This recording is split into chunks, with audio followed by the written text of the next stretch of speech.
터키 신화의 핵심은 환상적인 존재와 자연현상을 통한 세계의 기원을 설명합니다. 터키인들의 조상 중 하나로 여겨지는 영웅 투르크의 후손들, 즉 투르크족에 대한 이야기가 중심이 되죠. 탈리 즉 고대 투르크족의 신은 우주의 창조자로 여겨집니다. 탈리는 투르크족을 보호하고 유도하는 주요 신으로 그들의 삶의 모든 측면에서 영향력을 발휘했습니다. 가장 유명한 터키 건국 신화 중 하나는 에르투르룰 또는 에르투그룰입니다. 오스만 제국의 기반을 놓은 오스만 가즈나비의 아버지이자 선조인 에르투르룰은 신화적 영웅으로 묘사됩니다. 그는 작은 부족의 리더로서 모범을 보였으며 궁극적으로 오스만 제국의 창조를 이끌며 터키 역사와 문화의 기틀을 마련합니다. 거대한 늑대 보즈쿠르트도 중요한 역할을 합니다. 건국 신화에서 이 늑대는 이끌고 보호하는 상징적 존재로 투르크족의 실현과 이동을 안내하며 새로운 땅을 찾아가는 여정에서 중요한 지도자로 여겨집니다. 이처럼 터키의 건국 신화는 투르크족과 그들의 지도자들의 업적을 신성화하며 오늘날까지 터키 사람들에게 정체성과 자부심을 제공하는 근원이 되고 있습니다. 역사와 현대사회에도 중요한 의미를 담고 있는 터키 신화, 지금까지 알아보았습니다. 오늘은 아즈텍 문명의 시작을 알린 건국 신화에 대해 알아봅시다. 아즈텍 신화는 강력한 신 케찰코아트를 중심으로 이뤄집니다. 그는 창조와 바람의 신으로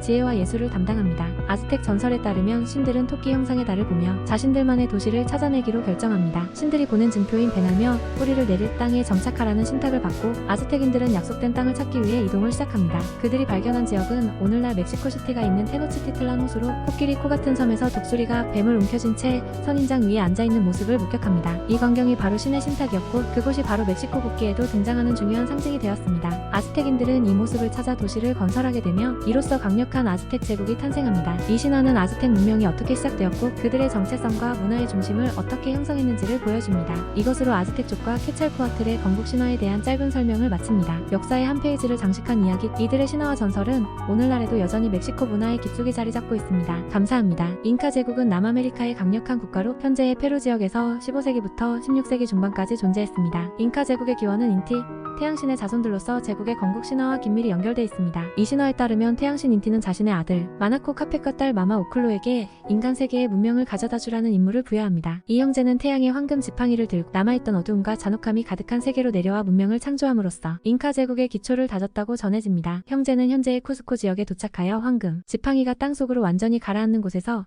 새로운 도시를 세워야 한다는 지시를 받습니다. 그들은 다양한 장소를 시험해 본 끝에 결국 쿠스코에서 황금 지팡이가 사라지는 것을 목격하고 그곳에 정착하게 됩니다. 이 건국 신화는 잉카 제국의 신성성을 강조하며 잉카들이 태양신의 직접적인 후손이라는 주장으로 왕족의 지배를 정당화했습니다. 잉카 문명의 탁월함과 쿠스코의 중심성을 부각시켜 그들이 지배하는 영토가 세상의 중심이라 여겨지게 만들었습니다. 여러분이 이 짧은 시간에 잉카 제국과 인티의 건국 신화에 대해 조금이나마 더 이해하셨길 바랍니다. 노르스 신들의 건국 신화를 간략하게 살펴보겠습니다. 고대 노르스 신화에 따르면 세계의 창조는 거대한 허공, 기닌가가프에서 시작됩니다. 여기에 불과 빙하로 이루어진 세계, 무스페라임과 니프라임이 마주치면서 생명의 원천인 엘리비아가르 스프링에서 삶이 탄생합니다. 초기 맞닥뜨린 화염과 얼음에서 첫 거인인 이미르가 태어났습니다. 이미르의 몸에서는 다른 거인들이 생겨나고 그중 오딘, 빌리, 베의 세 아들이 형성됩니다. 이 세 신이 이미르를 죽이고 그 몸으로 세계를 창조합니다. 이미르의 살은 돼지가 되고 해골은 하늘이 됩니다. 뼈에서는 산이, 피에서는 강과 바다가 만들어졌죠. 오딘과 그의 형제들은 무질서한 우주를 질서있게 정화하기 위해 이 땅에 두 명의 사람, 아스크와 엠블라를 창조합니다. 이들이 인류의 시초가 됩니다. 또한 오딘은 신들의 안식처인 아스가르드를 세우고 유트에인, 미드가르드, 네프라임 등과 같은 다른 세계들을 분리합니다. 이 신화는 단지 스토리일 뿐만 아니라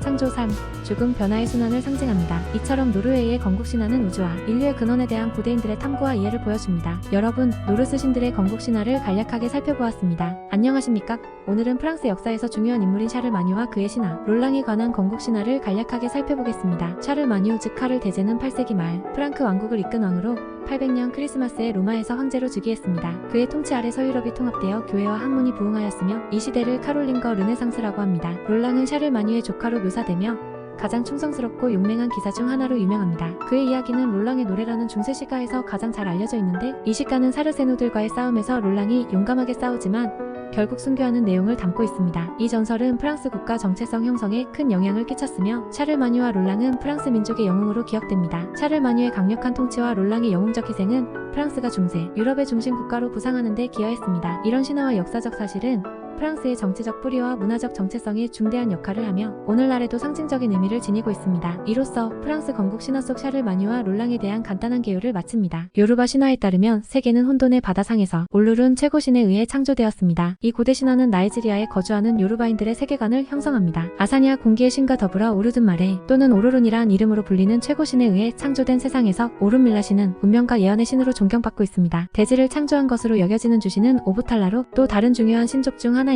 그는 질서와 지혜의 신으로 인간을 포함한 다양한 생명체를 창조했다고 전해집니다. 세계가 비어있을 때 오르든마레는 오두두와 오부탈라와 다른 신들을 보내어 대지를 만들도록 했습니다. 오두두와는 일리페를 중심으로 요르바 민족의 기원을 이루었습니다. 이후에 오두두와는 요르바 종족의 왕들의 조상으로 여겨지며 그의 혈통은 신성한 왕권의 근거로 여겨집니다. 이외에도 많은 신과 어머니 신들이 이 신화에 등장하는데 각기 다양한 자연 현상이나 인간의 행위와 관련된 속성을 나타냅니다. 요르바 신화는 아프리카 나이지리아에 깊게 뿌리내린 민족의 이야기로 문화와 종교에 큰 영향을 미치고 있습니다. 현재까지도 요르바 종교는 전 세계에 걸쳐 존재하며 이러한 신화는 요르바 전통과 정체성을 이해하는데 중요한 역할을 하고 있습니다.